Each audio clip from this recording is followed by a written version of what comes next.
What is going on, guys? Welcome back to another NFL DFS Showdown preview. This is for Monday Night Football with the New England Patriots and the New York Jets. Tonight, we had a matchup that went south pretty quick. Hopefully, you were able to get some pieces on the New Orleans side and then I make some money. But tomorrow night's game or tonight's game, whenever you're listening, it is definitely not as appealing from jamming in all the studs we want, but that doesn't mean that there isn't some opportunity to win some money. So if you have not hit that subscribe button below, please do that. That is greatly appreciated. Hit that like button, throw a comment in there. Hopefully you are enjoying this content as much as we are. Let's hop in right away. So we will start on the odds page here with Bovada. I'm just going to go over just what we're looking at from an overall game perspective. New England is a 10-point favorite here, over under a 41.5. Pretty low total, but pretty heavy favorite here for New England.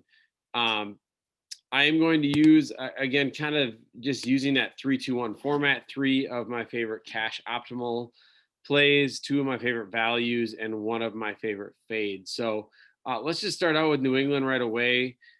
Cam Newton at 13,200. Yes, it is an insane price tag, but relative to the options that we have in this type of game, and it just being a good matchup for New England, I think you just absolutely lock in Cam Newton in cash games. He bounced back last week with like a 20-point performance against the Bills, where the week before, obviously, we know it was awful. So back on the Cam train. We'll see where we go from there. Jamison Crowder, 11,200 seems really expensive for somebody who's going to have Joe Flacco throwing him the ball. He is questionable, but likely to play.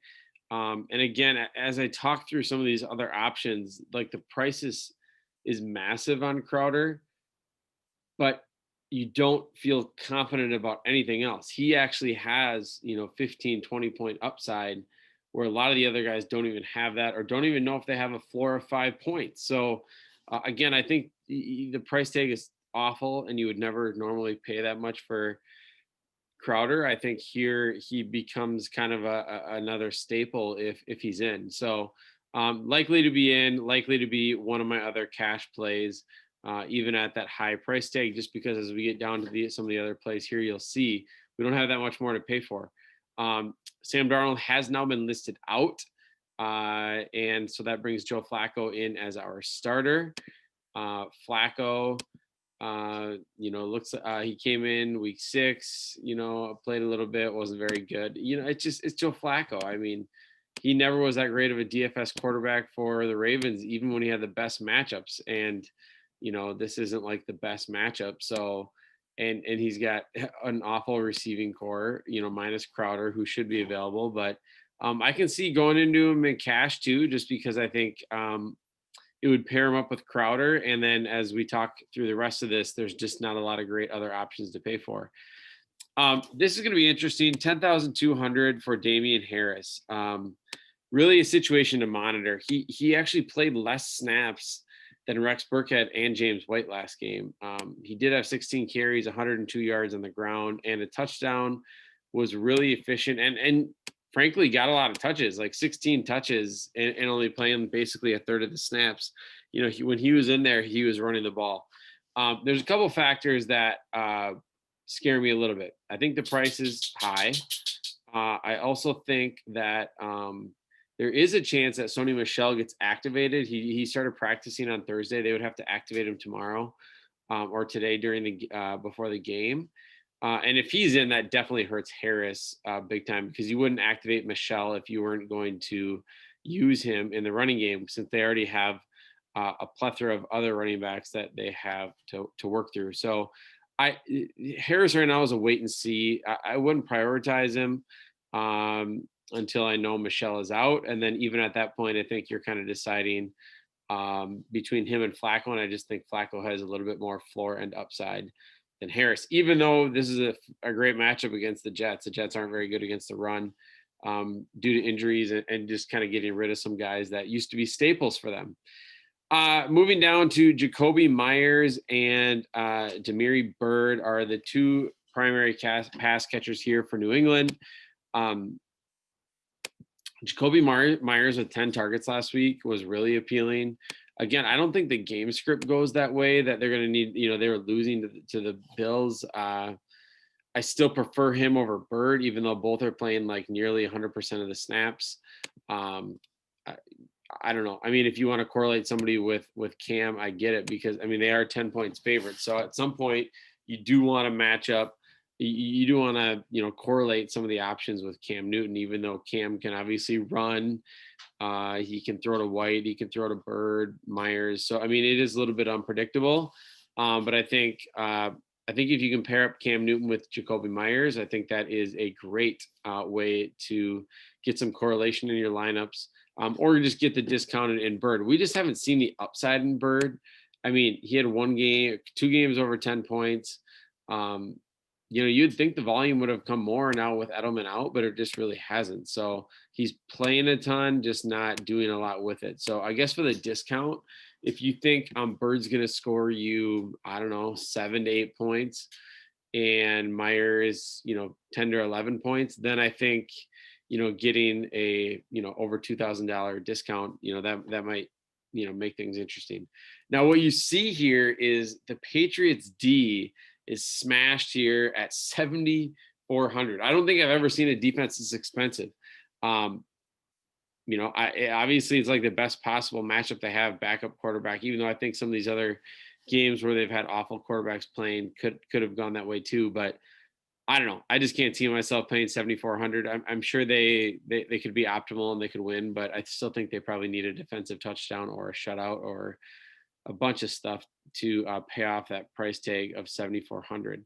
But they might feel safer than somebody like Bird. But you got James White down here at 6,400, who I don't really like either, because the game script is not likely in one that they will need to pass the ball. So he's kind of a fade for me as well. Then we get down to this is kind of my overall fade, is just the Jets running game. There is some value that's kind of acquainted with it, but just in general, it's pretty murky. You got LaMichael Perine here, 8 carries last game. His price tag has kind of fluctuated quite a bit. Against Buffalo, he had more carries. I don't know. I don't really, Frank Gore is obviously still in the picture, and they're also rotating in Ty Johnson. So I don't love Perine even at 5,800. I don't think he has enough upside even to pay off that price tag. I would much prefer going down to Berrios, who I do think has more upside, and I do really like for 5,400. Obviously, if Crowder is in, that hurts his value a bit. So I think if Crowder is in, which is likely, that takes me off Berrios a little bit, especially with Mims and Perryman both active and being more involved. But I think Berrios, Mims, and Perryman would all benefit if we saw Crowder out. So just monitor the injury situation. So going down a little bit further here, Rex Burkhead, as I mentioned before, is active and is going to play. Again, it's just like the price tags are so, this is what I'm talking about when I'm talking back up at the top, where Joe Flacco doesn't look great. Myers doesn't look all that great. Crowder at 11.2 doesn't look that great, but then you get down here into the mid range and you have no idea what you're going to get. So I think you just have to kind of take what you think is going to be a floor and then run with it. Kickers are obviously always in play here. Castillo for the Jets. If Nick Folk is out, it's really unfortunate because they do not have the practice squad kicker listed anywhere on here. So we would not be able to use the favored kicker, which is what I would prefer to use here. Folk over, which I think he's a phenomenal value. I think he's probably actually the best value on the slate, Folk at 3,800 if he is in. If Sony Michel is in, he would probably surpass him as even a better value. Sony Michel just has so much touchdown equity when they use him. So again, if Michel is in, monitor that. Bumps down Harris and upgrades Michel probably to the best value of the slate. Frank Gore is fine too. The fact that Frank Gore is 2,800, but he still is probably going to get 10 carries, similar to like a Latavius Murray, except for Gore hasn't scored a touchdown this year. So I don't know. and I don't see a game like this repeating where he catches 4 balls out of the backfield. So it, yeah, I think they'll use Perrine or Ty Johnson in those situations. So I prefer Michelle over Gore if Michelle is in, but both are, viable. Izzo could be kind of popular. He's playing in about 3/4 of the snaps lately, but is really more of a blocking tight end. He's not going out for a route. He's like bottom. He's like, I don't know, top 30 some. He's ranked like 30 for out in route. So the last a couple deep sleepers here. Gunner has been playing a decent amount for them, but hasn't done much. So getting some snaps, getting on the field, but not really doing a whole lot with it. Ty Johnson that I mentioned earlier for the Jets has been spelling in as well. Definitely somebody who can catch the ball in the backfield, and it's just a change of pace guy. So for $200, I don't know, if he gets you 3 to 5 points, you're probably happy. Again, favorite cash plays here. I hate to just go off the top, but it is Cam, Crowder, and then likely Flacco, which is really boring, but it just is what it is. Like, there's just not enough things to like about other plays in the slate. I'm sure people will go for the Pats D just because they see Flacco starting, but again, I just don't know that they get there without a touchdown. Two favorite values is going to be Nick Folk. Hopefully he is in. If not, then I think then at that point you go down to the running backs. I think Gore, and if Michelle is in, is going to be one of my favorite values of the slate as well. And then my fade is just going to be that the Jets running game. And I think you can make a case to kind of just fade the Jets in general here, outside of Crowder, even if you can fade Flacco if you want to get Jacobi Meyers or Demiri Bird. So that's it for this slate. It's not that great. It's not that appealing from going from playing Kamara, Michael Thomas, Tom Brady, Drew Brees to now playing Cam Newton plus Flacco, Crowder, maybe throw in Sony Michel. So that it is what it is, but that doesn't mean that there's not room to make money on the slate. So again, if you want to check out our premium Discord channel, find that at fsidfs.com. Again, hold the door to DFS. Thanks for all the support. We really appreciate it. Let's win some money tonight.